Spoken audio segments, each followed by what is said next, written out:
প্রেম, সন্তান, সংসার সহ নানা বিষয় নিয়ে সবসময় আলোচনায় থাকেন ঢালিউড মেগাস্টার শাকিব খান। শবনম বুবলী ও অপু বিশ্বাস দুজনেই শাকিব খানের অতীত। তবুও সুযোগ পেলেই অপু বুবলী দুজনেই শাকিব খানকে নিয়ে মন্তব্য করে থাকেন।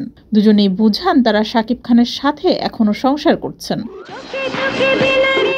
অপু বুবলী ছাড়াও একসময়ের জনপ্রিয় নায়িকা শাবনূর, পূর্ণিমা, সাহারা থেকে শুরু করে বর্তমান সময়ের পূজা চেরিরও নাম জড়িয়েছে শাকিব খানের সঙ্গে। এর মধ্যে শাবনূরকে বিয়ের প্রস্তাব দিয়েছিলেন শাকিব, এমন একটি বিষয় সোশ্যাল মিডিয়ায় প্রকাশ্যে এসেছে।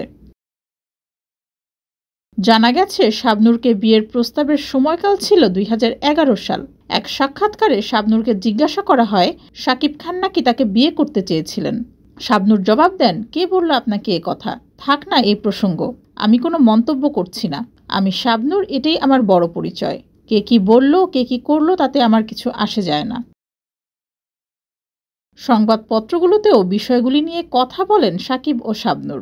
তবে শাবনূরকে বিয়ের প্রস্তাবের বিষয়টি সরাসরি স্বীকার করেননি শাকিব। বর্তমানে শাকিব খানের সঙ্গে দারুণ বন্ধুত্বপূর্ণ সম্পর্ক রয়েছে শাবনূরের। এদিকে বিচ্ছেদের পর এক সন্তানকে নিয়ে বর্তমানে সিঙ্গেল রয়েছেন শাবনূর। ডেস্ক রিপোর্ট, যুগের চিন্তা।